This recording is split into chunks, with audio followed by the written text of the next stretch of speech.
there's a couple people, Oh, yeah. that we need to block and boycott. You know, boycott. 100 million %. We boycott Starbucks. We boycott all these things. Yeah. There has to be this has to be a trend. Yeah. We need to start boycotting these things, Yep. 100%. especially Arsenal fans, to help you. So I've got a list here. Get this list Yeah, out. we need to boycott Mo Arsenal. Bro, Arsenal. Mo 100%. Arsenal 19. Agreed. 100% agreed. We need to boycott Eduardo. I don't know. Hagen or something. Hagen. No, whatever his name is. Tired name. 100%. We need to boycott that guy. boycott him. 100%. We need to boycott AFC Camden. 100%. Boycott that guy. Yeah. We need to boycott Con Harrison. Okay. He Yeah. needs to get on the list. Okay. We need to boycott TNAT. You know the team. Oh, Turtle guy. 100%. Triple block him. We need to boycott him.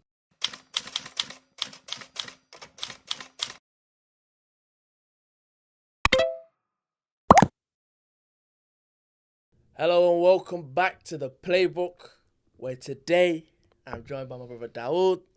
We are here today to discuss all things Arsenal. Everything Arsenal. We got a lot to discuss, Dawood. How you doing today? Good, man. It's, you know, it is. Arsenal's the only club to have highs and lows within the space of 12 hours. Yeah. No other club can do that to you except for Arsenal. Nothing. It'll have your emotion up there and down there so quickly. Yeah. So quickly. But we got a lot to discuss, a lot to break down. Some highs, like you said, and some lows. Yeah. But let's start on a high. Where I want to start off, Emirates Stadium, Yep. Sunday. What was it? The 2nd of February or 1st of February? 2nd, I can't remember the 2nd date. February, 2nd of February. Arsenal 5. Manchester City 1. If I told you this scoreline 4 years ago, even if I told you this scoreline like 2 years ago, you would have been like, this guy is crazy. Yeah. Yeah, but we absolutely, no matter how bad City have been this season, we demolished them. But the game was perfect, everything about it. But I just want to get your thoughts, your emotions first going into the game. How did you feel about going to the game? Obviously, we spoke about it being a massive game. How did you think the game would go? 5-1. No, not a single person can predict it would finish 5-1. And before the game, I thought, because I watched them against Chelsea, I knew we'd go there and win. I knew we'd go against City and win that game, but I didn't know it was going to be 5-1 because defensively, City, they're absolutely atrocious. I think when it comes to making chances, we're as good as anyone else. It's just about betting them chances. And yesterday, except for that Kai Havertz miss, most of our shots were like clinical. I've never seen, like, we had about 5 shots, 6. I think we had about 6 shots on target, something like that, and we scored 5 of them. And I think Ortega, the most thing he had to do was get the ball at the back of the net. Literally, for me, he's a terrible keeper. Yeah. Terrible keeper. And I don't think Ederson would have made much difference. Nah, but he probably done worse. yeah, and I think I was disappointed when I saw the lineup and I didn't see Ethan starting the game. And I saw Martinelli on the right. But I think this kind of game, you needed 2 wingers to be able to track their fullbacks. And I thought they played the same way against us that they did against Chelsea with Cavadio and Nunes high and wide. And obviously, Marmoush and someone else on the right, whoever was Phil Foden, Bernardo Silva, coming inside. But they completely switched it up. They sat a lot deeper. They had Marmoush behind Haaland. And I thought, this is going to be a game where you don't really need your fullback, your winger, to track back as much because Cavadio wasn't pushing up. Nuno was the only one that's kind of pushing up. And I think it's one of those games where there wasn't that much to fight for because City, they'll get top 4, top 5, they'll get Champions League football, and it was more of a must-win for us. Yeah. And I think after we scored that 3rd goal, the game was basically over. It was dead. For me, obviously, the game, like you said, it wasn't I think it was, who was on commentary? Was it Peter Drury? He said it perfectly. It's not a title decider, it's a title eliminator. Yeah. So, this game, if we lost it, theoretically, the title is going to be tough to win it, but it would have completely ruled us out. Yeah. 9 points, same level games, it would have been mental. Yeah. And as well, if City won that game, maybe City would have, they would have closed that gap. Yeah. I saw a couple of Liverpool fans worried about, if City can get that momentum, they're the only team that can. Yeah. But I think we completely demolished them and we took them out of any kind of like resurrection or title race. You would have been 3 points ahead of them if they won yesterday. That's what I'm saying. They're not dead and buried, but I think I knew from that Chelsea game the week before that if we can exploit them in the midfield. I think he tried to go small and technical in midfield, Bernardo Silva and Kovacic, and it just didn't work. Yeah. When you got Declan Rice, when you got TP5. in our I game. mean? I'm surprised he didn't get man of the match. I'm surprised he didn't stay in Spain. I know, but I don't. This is my kind of conspiracy theory. I don't think Sky Sports will give him man of the match ever. They never. I don't think they'll ever They give it never to give him. him props. I don't think they'll ever give it to him because I of can't the, believe- the allegation stuff. I can't believe they didn't mention Tom's Party once. They mentioned every player but Tom's Party. Yeah, They don't even say that Tom Party did well. You know when he got the goal? They didn't even say his name. I know. They're ashamed, bro. Pierre Jury doesn't mind. It's Gary Neville. That's it. Gary Neville, he can't say anything. I think even like people on Twitter, they were saying disgraceful 60,000 Arsenal fans chanting Party his name, this and that. What do you want to do? This guy, bro, he can score a hat-trick and get man of the match. Yeah, no man. chance, bro. Bro, he will win it. He can win this thing. He can do anything. He won't be low. But before we talk a little bit more about the game, there's a couple people I want to speak about. Oh, okay. And this is to do with I'm switching the whole thing. Okay. I actually wanted to get this out before we even started talking about the game. Yeah. This is linked with the transfer window. There's a couple people Oh, yeah. that we need to block and boycott. You know, boycott. 100 million %. We boycott Starbucks. We boycott all these things now. Yeah. There has No to be, this free has to be a Palestine. trend, yeah. We need to start boycotting these things, Yep, 100%. especially Arsenal fans, to help you. So I've got a list here. Get this list Yeah, out. we need to boycott Mo Arsenal. Bro, Arsenal. Mo 100%. Arsenal 19. Agreed, 100% agreed. We need to boycott Eduardo. I don't know. Hagen or something. Hagen. No, whatever his name Tired name. 100%. We need to boycott that guy. boycott him, 100%. We need to boycott AFC Camden. 100%. Boycott that guy. Yeah. We need to boycott Con Harrison. Okay. He Yeah. needs to get on the list. Okay. We need to boycott TN80. You know the team. Oh, Turtle guy. 100%. Triple block him. We need to boycott him. Boycott them all. They know they might be in a group together, It's a like virus. a WhatsApp group or Twitter group together, just to get the engagement. Just to get the engagement from Arsenal fans. They're a virus. They're a virus to the Arsenal fans. I feel sorry for the Arsenal fans that believe these guys. And the person we need, bring back AFC Bell. The Arab. Where is he gone? Where is he gone? Where is he only did exclusives and then he just chipped. What a guy. Oh So my before we even, I wanted to get this out. The first sentence. Them guys are a virus to the club. And I think the only one, I don't want to give praise to ITK because I think ITK is the only one that I see that actually is consistent and speaks when he's actually got something, the hand of Ozil. Yeah. He's the only one that I think when he actually has real information, he speaks. These guys that night were an embarrassment. Doing eye emojis and all I this. don't know if he's on the list, but there's another guy today that broke the news that Kyle's got hamstring injury before the press conference. After it comes out and it says there's no injuries. See what I mean? And then people They're coming toxic. at him, that guy you just mentioned now, Yeah. he came out, the other guy, and he said to him, why are you doing this for? And he said he might have recovered. It's precaution or whatever it See is. what I mean? So they're all doing it for engagement. Virus. It's all about engagement farming. Apparently they do it. I don't follow a lot of them, and I don't keep track of them. But apparently they do it at the end of every window. So if something gets to happen, I was talking about this. Yeah. So they look smart. Yeah. So before we speak about anything with anything to do with Arsenal, we need to make sure boycott all them guys.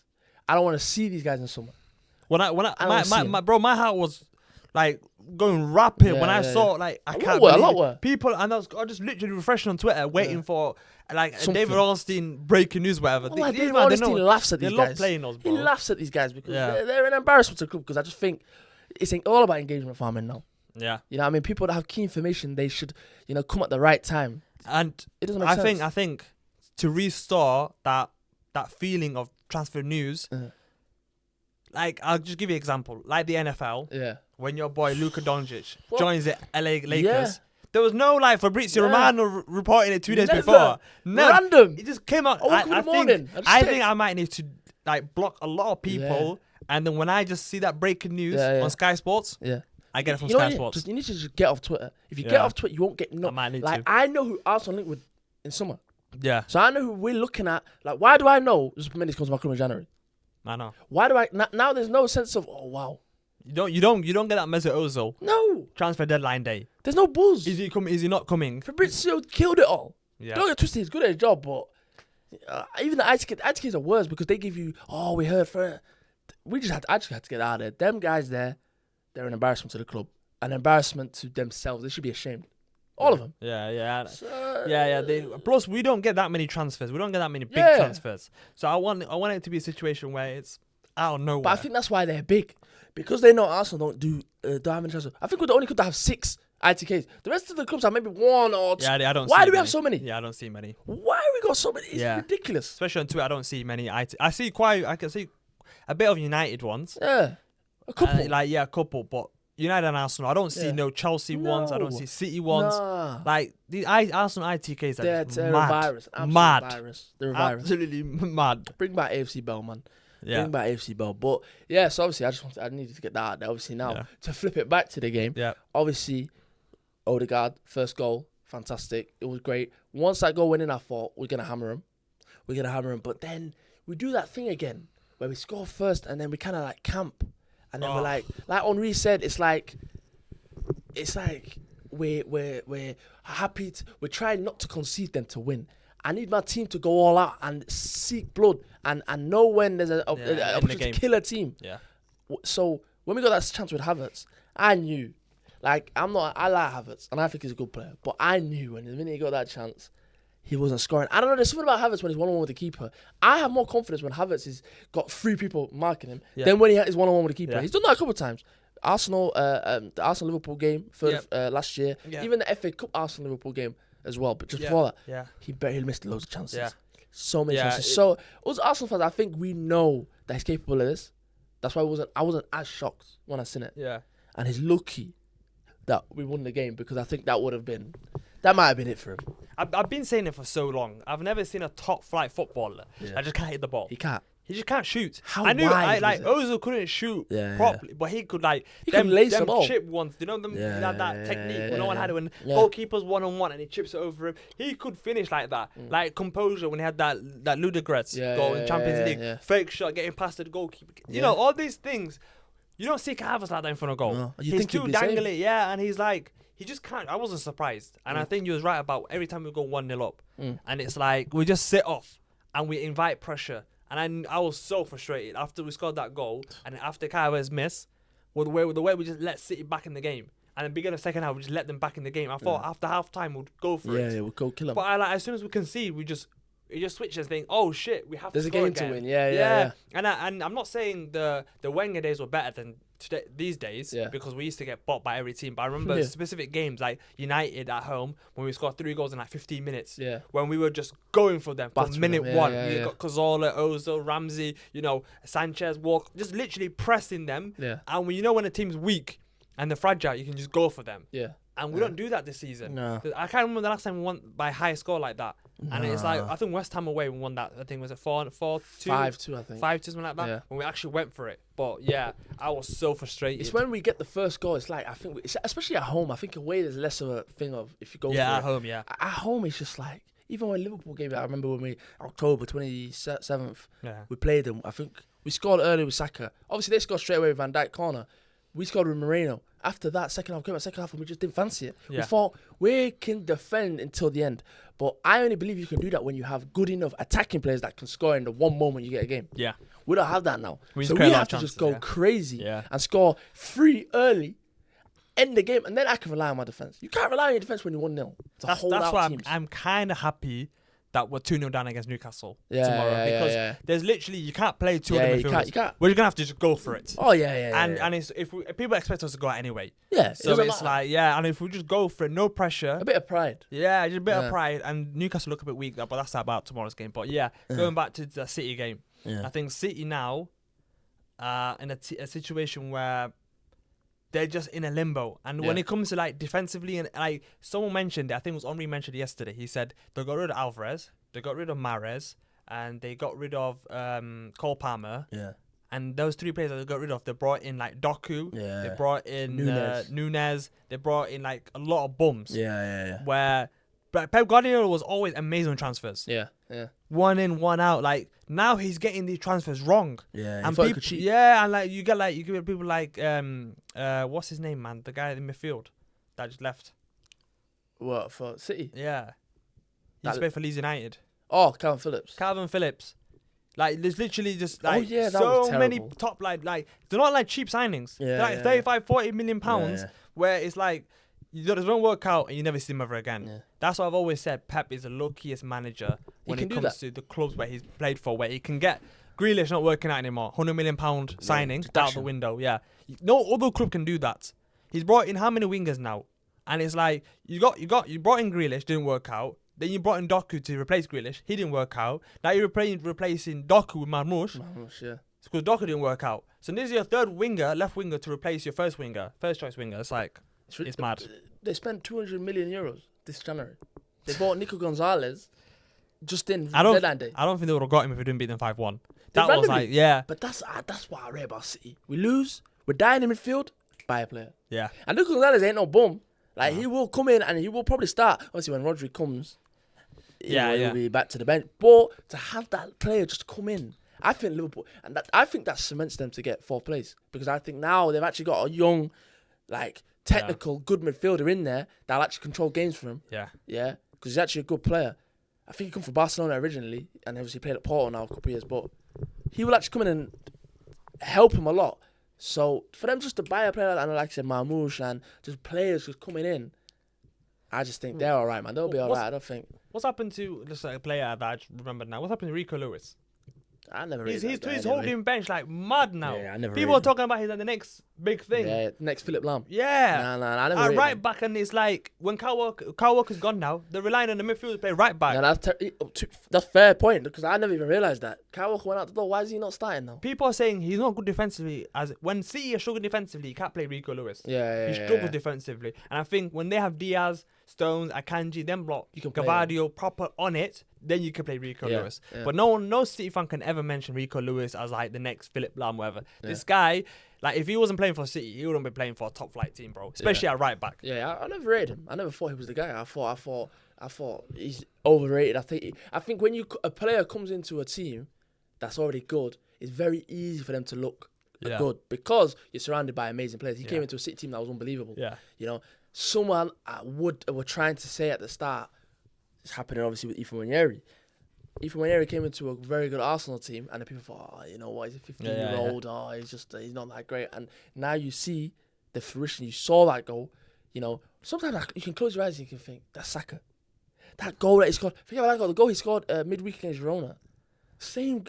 I think when it finishing, I think it's better than Saka. He might when be, it comes to that might be his trademark as an out and out finisher. Every time he cuts into his left foot, I'm thinking it's gonna either score or the keeper will have to do an amazing save to stop it. Yeah. And for me now, he's in my top 3 favourite players at Arsenal now. No, 100%. I would say like you, when I saw the lineup and I didn't see Ethan Nwaneri, I was kind of disappointed, but I understood that maybe chucking him in might be a bit harsh. We'll have to see how he. I think what we realised also, you need some players at least on the bench. If you play maybe Ethan Nwaneri and you look at your bench, you got Martinelli, Sterling.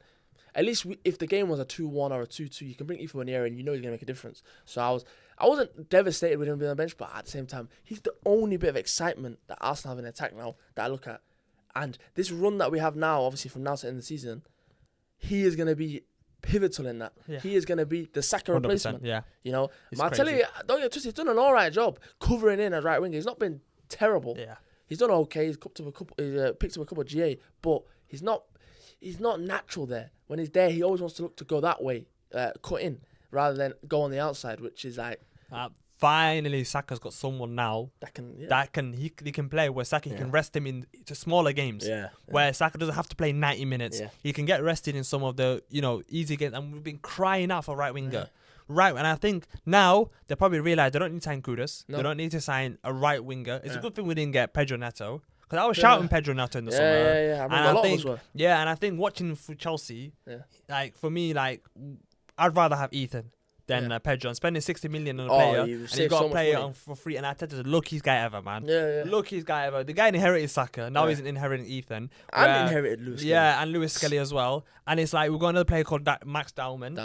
He's 15, and even Declan Rice shouting him out on Instagram saying, "Yo, this guy is sensational. This guy's generational. Like, this guy's gonna come up." And the Arsenal propaganda like been pushing him out on the social media last couple of months. Where I think next season when he's 16, 15, he'll make his debut next season. Maybe this season. If Nwaneri made his debut at 15. Yeah, and I think like, and his left foot as well. Why can't we not get a right foot left winger? And Ethan Nwaneri on the right wing. To be fair, all of them that have come up now, Saka's left winger, Ethan Nwaneri, Lewis-Skelly's left footed. They all seem to be left footed. Max Dowman, left footed. Like there's too many guys that left footed. We need a right footed guy. To be fair, we can let go of all the right footed. We let go of Eddie. Nelson, Yeah. Joe Willock. Yeah. All the Can right you remember that players. left-footed guy that looked like Saka that went to Brighton? And Yeah. everyone thought, and he made his debut last season in the community shield or something like that. something. Kobe Druby, and he left us because he wasn't getting any minutes, and now he's stuck at Brighton under 21s.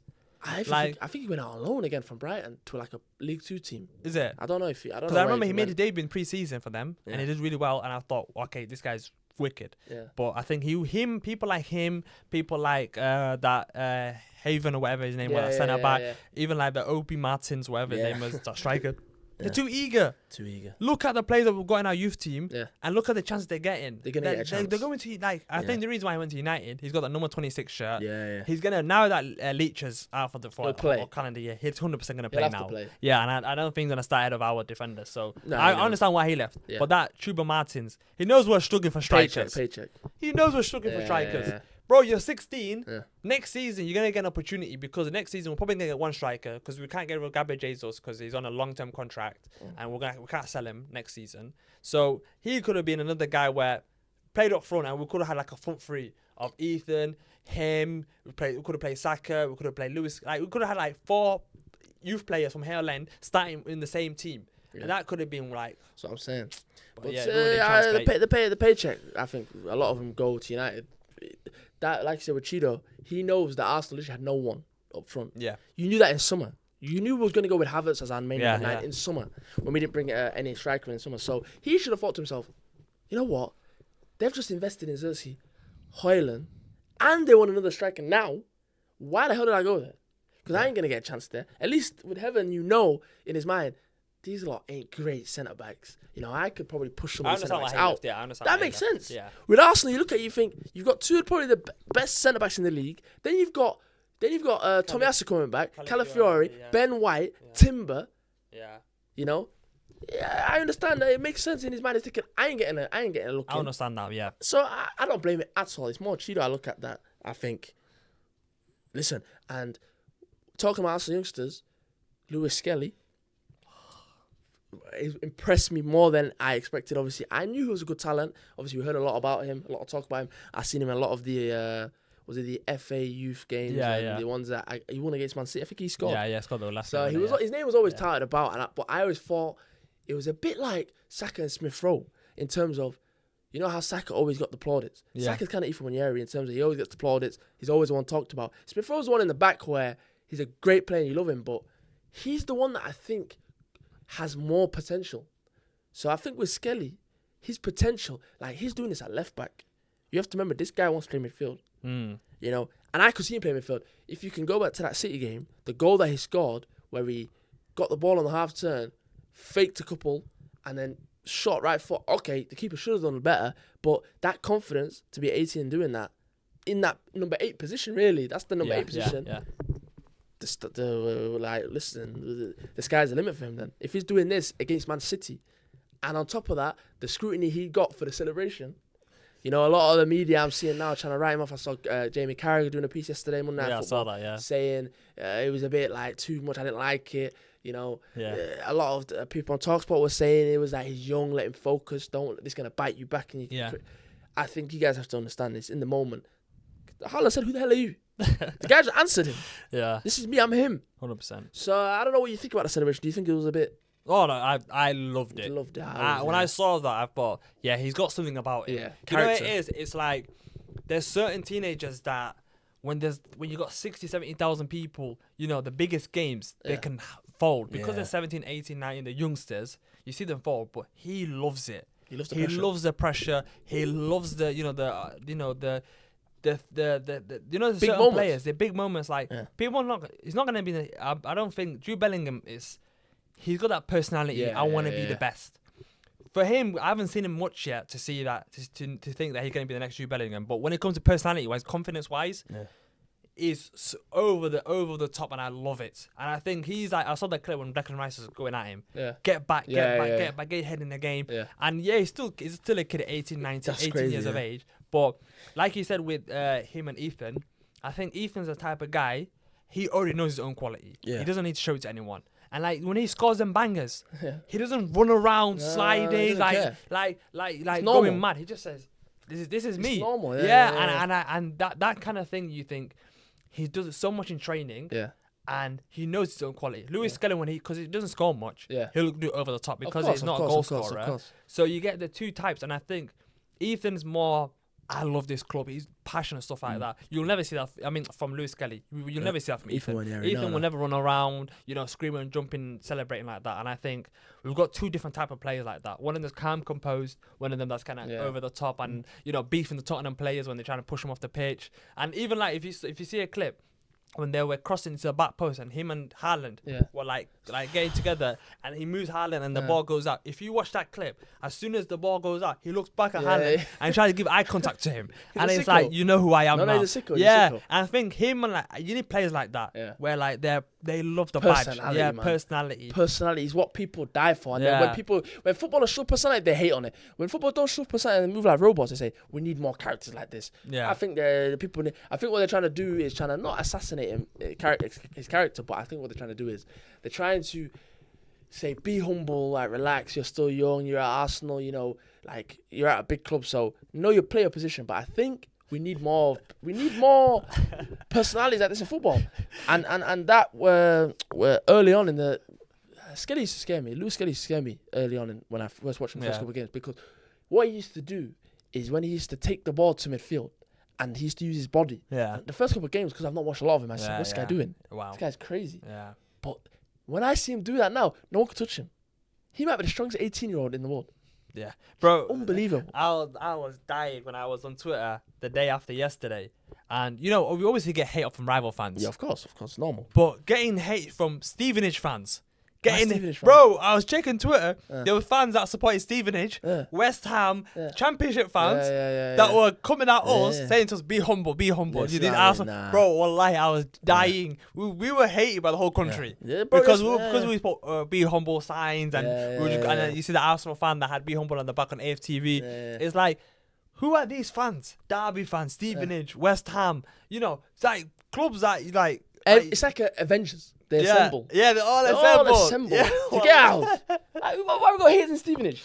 Wallahi, I was shocked. And I looked at his bio. He supports Stevenage. And why is he coming at us? And he's getting like 10,000 likes saying Arsenal needs to be humble, this and that. And it's like every comment that told us to be humble, they were getting 5, 6, 7, 8,000 likes. And I thought, I love it. I absolutely love it. No, it's amazing. But at the same time, when you lose, it's like, oh my God, you get shot from every angle. I know, but you know what it is? It's like, because we love our club, and it's like, even like there's a picture of, the Arsenal fans at the stadium that were putting that, doing the Haaland. Yeah. They were getting trolled, and some of the things that they were saying, I obviously can't say on here, it's crazy. It's like, someone said, that's the type of group of people that would go to that event. That woman that was with 1,000 people. He said, they at the time, they look like the type of people that would be at that yard. Well, that was getting like 20,000 likes and stuff like that. I seen the picture. I was like, why? They're just, so what? Let them enjoy the moment. Did you see that Man City fan at the stadium that was recording himself saying this is the most cringiest club, this and that? Big Man City fan is vlogging. They're jumping on there. This is the cringiest fans ever, this and that. Like, we got called cringy because you know what it is? I think we belong in America. Yeah, we're very Americanized. We like the NBA, and the NFL. You see how they troll each other. You see how they talk about each other. They go at each other on Twitter. We bring that. If this Arsenal fan base was in America, it'd be it'd be normal. It'd be normal because we kind of show a bit of personality. And they don't like that. Everyone's just miserable. They don't like it. In this country, everyone's just miserable. They want everyone to, like you say, play your position, know your role, and be quiet. Yeah. If you don't win anything, you can't talk. Yeah. That's what makes the sport boring. I feel sorry for those kind of players at Man City, like Lingard, Pogba, Rashford, that show kind killed. of personality where they got killed by the fan base. Because the fan base is not like that, because they're used to winning and shutting up and being quiet, they're used to that. When they see players, getting gassed, they don't like it. Yeah. Obviously, there's getting gassed with achieving nothing. Yeah. Like Lacazette, Aubameyang, them days when we're 8th, bro, and you're doing you're doing the snaps in the changing room. No, your role. There's certain times you celebrate. Yeah. But when you're second and you're doing really well and you're beating Man City 5-1, and it's like that. And it's like we just get so much hate. All I ain't now. People are saying, "What's wrong with you? Why you posting Snapchats? Chill out, and you're being too much." And I think people especially with UK, it's like you can't have fun. You have to be. You get scrutinized for everything. If you post a picture, if you go to a restaurant after the game, you see all these players now. Yeah. Everything gets scrutinized. But with Skelly and Ethan Wanyeri, I think they're gonna play a vital role for the rest of the season, specifically because obviously we're not looking.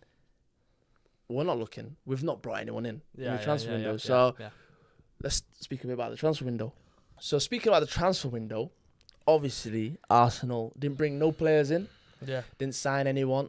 Yeah. Even with all the injuries they had, Saka going down, I think in December, late December, Crystal Palace away, Jesus going down with an ACL, Man United in the FA Cup. Yeah.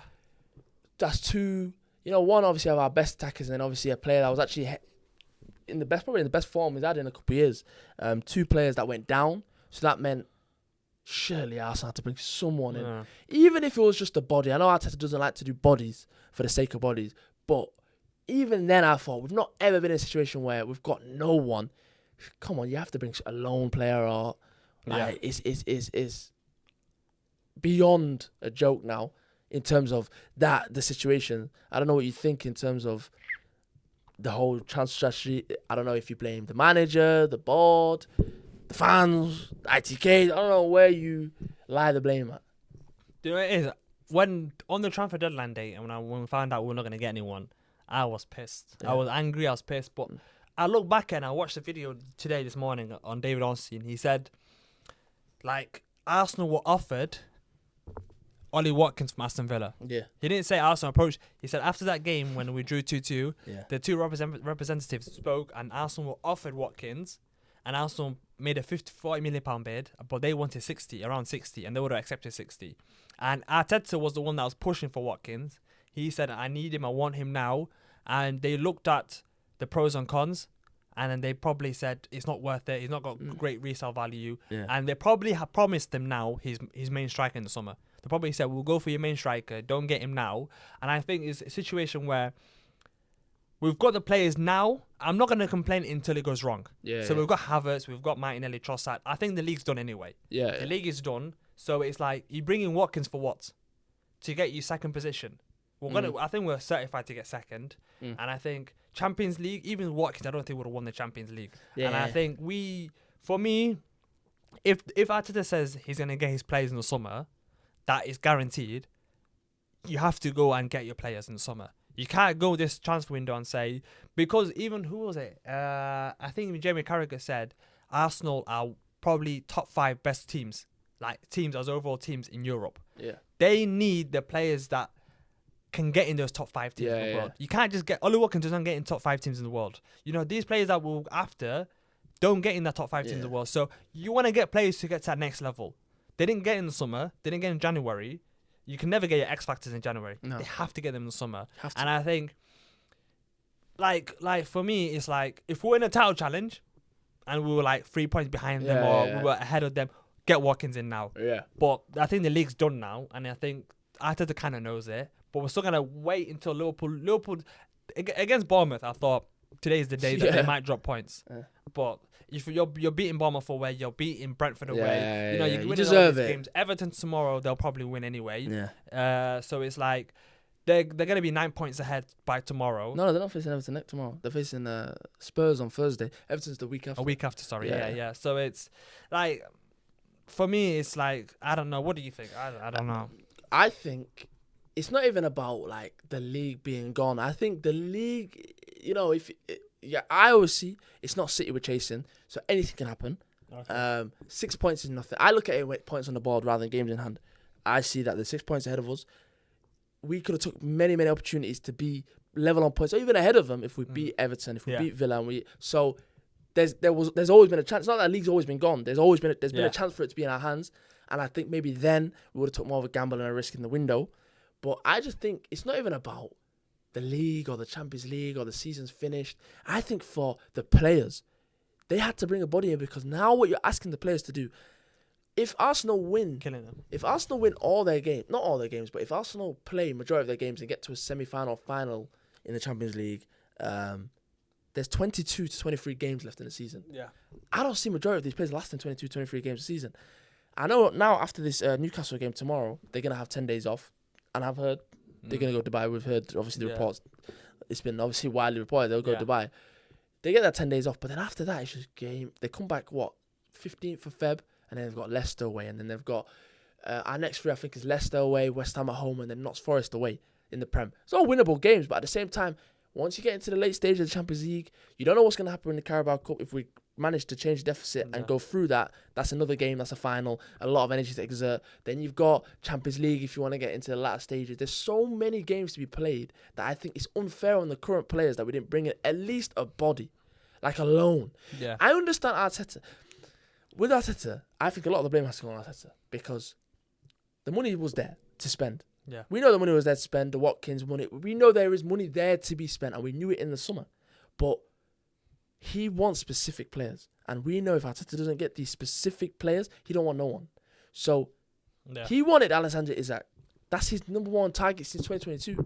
He hasn't been able to get his hands on him. So he will wait until the day he can get this guy. Even if in summer we can't get him, I still don't think he'll sign a striker. He will. I don't know if he will. Him or Sesko. I think Sesko, they've been chasing Sesko for but time. But Sesko was a market opportunity last summer, and I felt it's like, if we can get, it's like a bit like Watkins now. It's like, if we can get him, we get him. If not, I'm not going to die. I think with Sesko, even they've said it as well. A lot of reports saying they love Sesko. Yeah, he's a great player. And it's like they see a potential of him being one of the best. And he's 21, 22, something like that. He's a young lad, and I think Isak is out the window now. You think for I definite? think Isak, they want 150 million. I think if they don't get Champions League, there's a question to be asked. No, but I think their market value for him, definitely over 100 million. He's worth 100. Oh, over 100 million. But I'd say they'll probably accept 130. But if they don't get Champions League, they can't bargain. They can't, because they have to, there's a lot of PSI issues now. There's a lot of things. But don't you think Man United, Chelsea, Arsenal, but Liverpool, I agree. There's a lot of teams that want a striker. And I think PSG might go for, there's a lot of teams that want a striker. And he's probably, for me, top 3, top 4. No, 100%. He is a top striker. Form, the best strikers in the world. 100%. But I just think, with Arsenal now, and I think they're the best project that you can go to, that they're the most likely to win a trophy. I know people are saying that we haven't won a trophy, and maybe next year you never know what's going to happen, but we're the most built and most well placed to win a trophy. Of course, you got Liverpool there, but I think City are going to go for their rebuild now, so a lot of players are going to be out now. I think De Bruyne, Edison, a lot of these get Stones, Walker's obviously out the door now, Silva, Bernardo Silva, so that's going to be a mental rebuild. Man United, we know Man United are just Man United. They're just going to be on the same whatever they're on. Yeah. Ruben Amorim probably won't even be there in the summer. Spurs is Spurs. Chelsea, you never know what. If they get Champions League, they could be a good project. And then it's just between us and Liverpool. And will Liverpool throw 100 million at a striker when they have Salah? They've got Nunes still there, Diaz, Kiet. They've got a lot of options. Will they? And we know notoriously Liverpool don't really spend crazy on one player. They like to distribute the money. He's like the X factor for a lot of teams. Yeah. He could change the club trajectory. Yeah, and it's like there's rumours that obviously Salah and Van Dijk are signing new contracts that came out today. Yeah. And if they manage to keep them, they didn't spend money in summer. They didn't spend money in January. Yeah. They don't need defenders. They don't need the midfielders. They just need a left back. They just need a left back. Probably a left back. And I think if they keep their main wingers, they just need a striker. Yeah. Like that's like we need a winger. We need a midfielder. Everyone knows that as well. We need a lot of players. That's why for me, they'd rather get like a Nico Williams on the left, get a Benjamin Sesko, get a Zubimendi, and probably get another player where you're spreading out the payment on 4 different players. Where I think Isak will be priced. If you get Isak, that's like getting a Nico Williams and Zubimendi and Benjamin Sesko, and you basically need there for the Isak value, because them 3 will probably be like 150, 160 million, and Isak alone will be 120, 130 million. Yeah, it'll be a lot. And I don't think Arsenal will ever spend that much money on one player. I don't think, especially when we've got like a lot of players on high wages. Jesus not leaving now because of his injury. Havertz on high wages. And if you're going to get him for 120 million, you're going to have to give him at least 350 grand a week. And I think, for me, I'll be disappointed if we don't get him. Yeah. But I'm looking at Arsenal, way Arsenal are thinking. They're probably thinking, get Sesko for 60 million, 65 million, whatever it is. Yeah. Give him 150, 200 grand a week. And he can be the next Isak. Yeah. Like, he's got that potential. I've watched him in the Champions League. I haven't watched him in the league, but I've watched him in the Champions League. And for me, like, he is a goal scorer. Yeah. Proper goal scorer. And Top it's player. like, he doesn't get injured. He's 6'4". He's a beast. And I think in a year's time, he'll probably worth double. Yeah, he'll be worth a lot. Oh, so Isak right now is ready-made. Ready. And I think this is his first season he's not been injured. Like, he's not been injured. He had a good season this year. Yeah, like an injury-free season. So he's got injuries in his record. Yeah. So, like, for me, I'd rather get him. I'd rather get Sesko, Nico Williams, and Zubimendi than just go all out for him. Yeah. That's a good point, because if you get Isaac, it's like a lot of your budget. But I'd be worried if Isaac goes to Chelsea, because I know Chelsea spent big on a striker. I think with. Yeah, but I mean, do you think Isaac's either Arsenal or no one? Yeah, that's what I see as. I don't know why. I just see him destined to go to Arsenal or nowhere. Wow. So if he doesn't go to Arsenal, I think he'll stay at Newcastle. And it all hangs on if they get Champions League. If they get Champions League this year, he'll stay at Newcastle because he loves it there. Top 3 is certified. Nottingham Forest, I think, will get 3rd position. Yeah, and Arsenal, Liverpool. Chelsea and City are fighting for 4th and 5th. Yeah. So if Newcastle finish 6th, I don't think he'll stay. You don't think? I don't think a lot of them will stay. I don't think Bruno Guimaraes might stay. I don't think Isaac will stay, because they'll look at it and think, we've done now about 3-4 years with you guys. We've got in Champions League once. You know what I mean? I get it, it's a rebuild, but like if they got Champions League this year, it would be like, okay, now we're consistent. Like we got Champions League there, and then we had, you know what I mean? And then we're gonna get Champions League again. I understand I'm on stay, and then we got more money to spend. Yeah. Obviously Isaac's obviously gonna be, he's not stupid, he's gonna evaluate all his options. He's gonna see what Newcastle, what are they gonna bring this summer? Are they gonna bring players to then challenge or then to push again, or are we gonna bring in players just to get top 4? Because players have to understand they're not gonna waste their career, and then if Arsenal see that Isaac is happy to stay, then I see him getting Sesko. But I truly believe Isaac will be number 1 option. I'd love him. I don't think Arsenal waste this much time. I think if they could get Sesko in January, they would have bought him. Yeah. I think they had the money there. If Arsenal have a target available and he's available to buy there and then, they'll get him. You think? So you think Benjamin Sesko is option B? I think option B. Okay, if they can't get Isaac. If they can't get Isaac. That's why I don't think we got Sesko in January. Okay. I think if we bought Sesko, we could have easily bought Sesko. Yeah, we could have got him today. Yeah, the agent was talking crazy in the media. Like he was there to be, and he's released for 60 million. Out the Champions League. Out the Champions League. Yeah. They got fighting for nothing. So we could have got Sesko, no problem. So I don't believe that would have been a problem. I think Arteta is dying for Isaac, and everyone knows that. Everyone and their dad knows that we're fighting and dying for Isaac. So if we know 100 million% we can't get Isaac, Sesko's there. And I'm happy with plan A and plan B. I would have liked to see a player come in January. I know the situation was difficult, and I know Arteta's stubborn with who he wants. If we get Isaac, then it's game changing. Like, that is a proper game changer. No, it's a game. That 14th there for him. That strike, that number 9, and you get left winger. I think top 2 is certified for the next 5 years. The league is certified.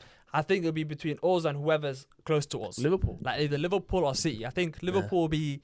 It depends on who they get, and City will obviously be back. I think we'll either be challenging one of those two teams. Yeah, 100%. That's my.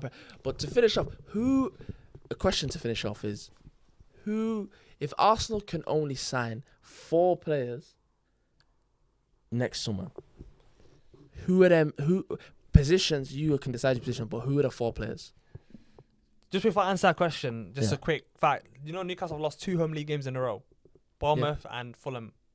They lost against Fulham on the weekend 2-1 when they won a lot. And they lost against Bournemouth. They got bopped 4-1 back against Bournemouth. So tomorrow I think we'll do well. Hopefully. Tomorrow. I don't think Joe Linton's at home as well. Yeah. So I think at home they're struggling. I hope so. But my 4 signings, there was rumours that when we faced Girona, we're speaking to that Garcia goalkeeper. Yeah. The Spanish one. Yeah. We're gonna have to get a goalkeeper. Because Neto, bro. Well, what the hell are you doing? When I was sat there watching. I was even shocked, and I'm so happy he didn't save it. Because that would have been a red card and back to 10 men again. Back to back games. He died for it. He tried to save it. I said, this guy's lost his mind. This guy tried to save it. He lost his mind. I thought, bro, like everyone, I think there must be a hidden, there must be a way where someone's getting paid by getting who can get the most red cards in the season. So there must be a bet going on between the players. There had to be something. I'm thinking, like, if I can get 2 or 3, I'm going to win the bet because I can't be a goalkeeper trying to save it from 10 yards outside the box. He's a sicko. So he's definitely out. There's good Thank God Reyes fit. Wallahi, because I watched him, like, that save that he made. He wasn't that bad at Bournemouth, though. I know, but he's getting, like, bro, playing for a big club as a goalkeeper. It's different. Completely different. And, like, you have to shout out to Raya, man. Top keeper. This season has been the best goalkeeper in the Premier League. Oh, by far. That save from Gavadio. People forget. Oh, my goodness. People forget. Like, his shot stopping was amazing. Top. So I think we're going to have to get a goalkeeper. I think they're going to get that Garcia. I have to love Spanish players, man. I think we're going to have to get players because Nico Isaac's from La Liga. So players. We're the Sociedad, man. Yeah, and I want to, wallahi, this guy, what's his name? Lippi. Yeah. On Twitter. Bro, he's coming out Arteta, bro. No, He's saying Arteta racist, bro. No, he might be. No, he might be. Wallahi. The Spanish He fetish doesn't is he too doesn't much, like bro. black players. Wallahi, that's too much. But that's like us owning a club, just being Somalis, bro. Wallahi, Everyone being Somali, goalkeeper being Somali. They're gonna ask questions. Because if we get Garcia, Zubimendi, and Nico Williams, okay, it's a bit like, come Yeah. on, bro, man. You're the Spanish market. market. Arteta about Sociedad as well. He's bringing in. Apparently, we're heavily linked with. I saw a couple weeks ago the director of football Sociedad. Yeah, I heard that. Why are we as linked well. with him? Yeah. Then we're gonna get Supermendi. Then we got Moreno, Odegaard. It's like this guy's losing his mind. He might as well go to Sociedad, be the manager.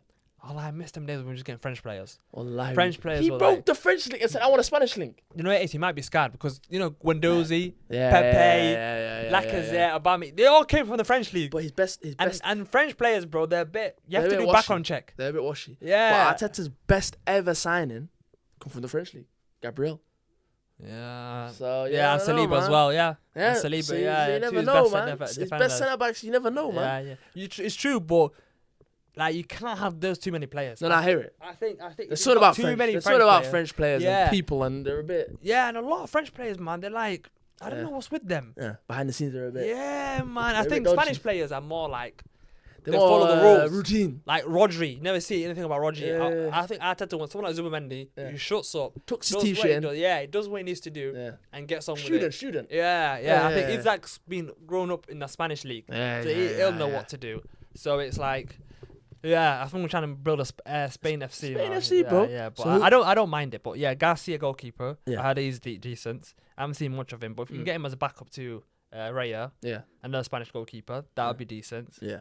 Zubimendi, where Partey's gone now.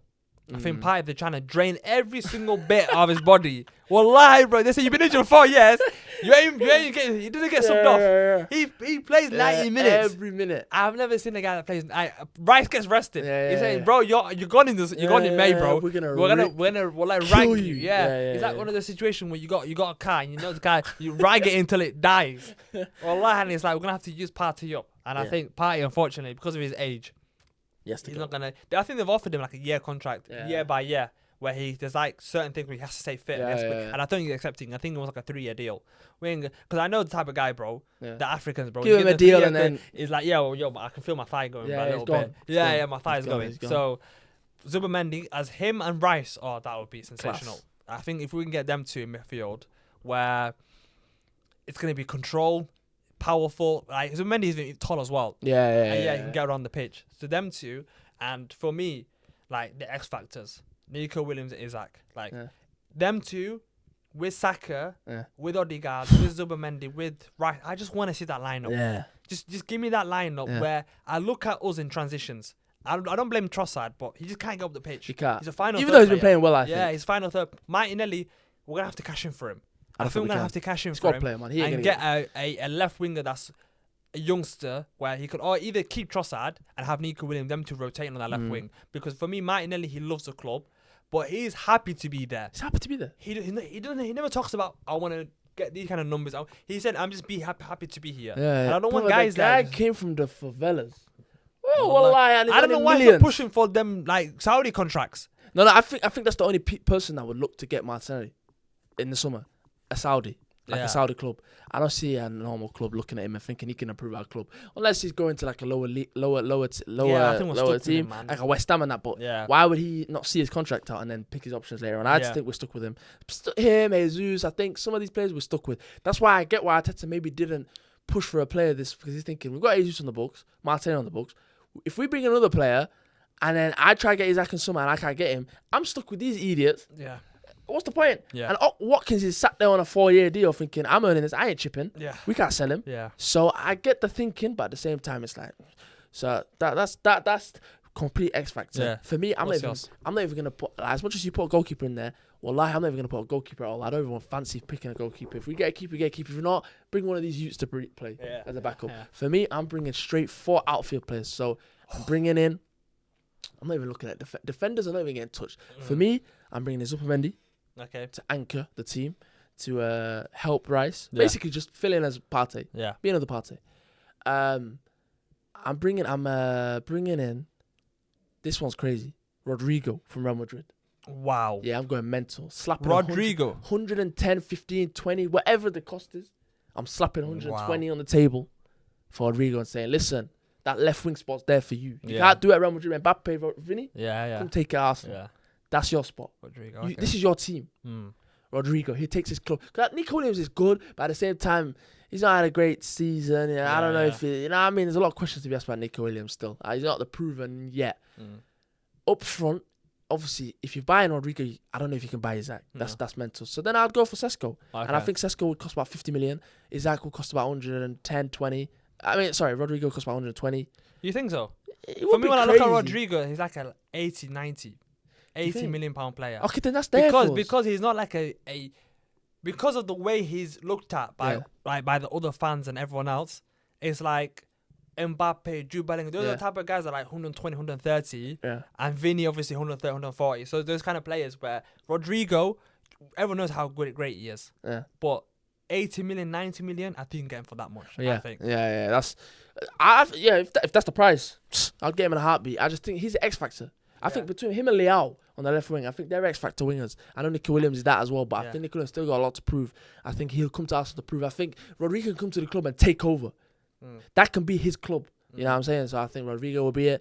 And I think we need to bring another midfielder to kind of be an explosive midfielder. So I think someone like, a bit random, but like Gibbs White, Joe Bellingham.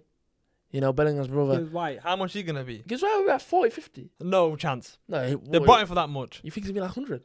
He'd be like 80, 90. No, okay, if it's that, then get him out of it. Because how well he's doing this season. They've got Champions League football. They bought him we can't get him. They bought him for like 40, 50. Yeah. They're going to want him at least 80, 90. I hear it, but I just think we need that profile. And I don't think, because they've got the Champions League football, I don't think he'll leave. No, he won't. If they get Champions League, no one will leave from Forest. No one will leave from Forest. Not even the centre-backs, because they'll think, nigga, I want to see out obviously what we've created, but I think we need to bring in an explosive midfield profile just to run. We've got Odegaard, we've got Rice, but an explosive midfield, like an explosive creative midfielder. So someone that can just I'd want that as well, Someone that can just crash the box and then just a different option to Odegaard. Someone that's going to show us something different. So I'd love it like a Florian Wirtz. A Florian Wirtz, but I feel as if you heavily invest in him, you can't get anyone else. So we have to be strategical. We know a striker and a winger. I think obviously they're looking at this young Norwegian midfielder. Yeah. We'll see what happens with him. Obviously got Ethan Winieri on the books as well. So we've got options there, but I think I don't want to deal with midfield and defensive transfers this summer. I just want to focus purely on the attack. So we need X factors. Players that can win you games from nothing. It's a must. It's the most important thing in this window. So in the Champions League games, in the Premier League games, they win you games. Yeah. Right now we've got no X factor players. No. People want to call Sacred, but even then, that's still I think a little early. I think he is top, but I think he needs that one season where, like you said, he wins the games out of nothing. You need to take pressure off him. Yeah. And I think his numbers will be a lot higher if he knows he's playing with an Isaac. Yeah. Playing with a Rodrigo. Yeah, they push Williams each other. Or Florian Wirtz, where you think, okay, I'm watching all these other players where they're X factors. Yeah. You can't double team on Saka when you got someone else in the left wing. Yeah. Where you have to double team. Although you got Isaac. You got midfielder coming in. Leao or Nico Williams. Or you got an explosive midfielder. Yeah. Saka ain't worried about. Now they double team Saka because they think this man Martin Meady. Hey, he's just Meady. They're not worried about these guys. Yeah. Trossard ain't really gonna do much. Yeah. So that's a good point. But obviously we've got a big game tomorrow. Yeah. Newcastle. Hopefully we turn the tide. If not, it is what it is. Yeah. You know what I mean? The damage was done in the first leg, but it's going to be a tough task. And then we got 10 days off, and then we're all off to Dubai. Yeah. So hopefully enjoying and rejuvenate and then push on this season. I don't know what's going to happen at the end of the season. I don't know what we're going to achieve. I don't know if we're going to achieve anything. But I feel as though now we just have to get behind the players. And now we just have to see what this manager can deliver. Yeah. I know it's been a bit of a toxic season and a bit of an up and down season, but something could come from it. It's a weird season. It's weird because you can't be too pissed off. Yeah. Or because we finished third in the Champions League. Yeah. We're second in the table. Yeah. I know we're going out the League Cup, FA Cup, but it's not a bad season. It's not terrible, but it's not a great standards, season. What we expected. Yeah. It's been overwhelming. Yeah. It's been underwhelming in a way. It's been not something that we expected. He hasn't been bad enough for him to be getting sacked. No. And it's not like he hasn't been. It's not good enough to get praise and take the next level. Yeah, we're in that middle spot. Yeah. And I want to get away from that middle spot. Yeah, we have to. I think that City win. And even that Wolves win, I think, like Jamie Carragher said, those are statement wins that can kick on your season. Yeah. I think if we win tomorrow, manage to get a result and get to the Carabao Cup final, your whole season changes like that. Yeah. Because then you got something to look forward to. 100%. You got the fact that you turn the tide, and I think that's what the players will be thinking now in moments. So Hopefully you guys enjoyed this Yeah. video. Obviously, we did a quick roundup. What's a quick prediction tomorrow? 3-1 Arsenal. 3-1. We went there. Then we'll go to penalties then. That'll be 3-3. Yeah, I think it might go to penalties. I think either it'll be 2-1, 2-0 or 3-1. I think we'll go to penalties. And I think we'll win on penalties. Yeah, I don't think we'll win by 3 goals. I'm saying similar to you, 3-1. Yeah. And I think we might win 4-1 in extra time. Yeah. I just see, because we went there, went to St. James Park Yeah. 2 years ago. Remember when it was in the run-in, when Odegaard scored. We dominated them. 2-0, yeah. Like, that game should have been way more than 2-0. Yeah. We had bare chance in that game. I think if we go there, and that was similar to this game where it's like, we went there, we're kind of not in a lot of pressure because the league was gone. Yeah. It wasn't gone, but it was like pretty much gone. Yeah. It was in City's hands, and we just went there with the expectation, whatever happens. And we went there, we bodied them. Yeah. I think a lot of Newcastle fans as well have said that the atmosphere at St. James Park is shocking this season. It's been very bad this season, they've been saying. So, if we get if whoever gets that first goal wins the tie for me. Okay, wow. Whoever gets that first goal, I think if we get an early goal and just that's it. I think we'll penetrate, man. We'll see, man. Yeah, we'll see. So I hope you guys enjoyed this video. Hopefully Arsenal win tomorrow. We'll be back next week to review that game, and hopefully we'll be joining Arsenal in Dubai. We'll take a holiday with them. Yeah, let's go, man. Arsenal, if you're watching this, come on, get us there. Tickets, please. We'll try and help us how to shoot. Peace. Peace.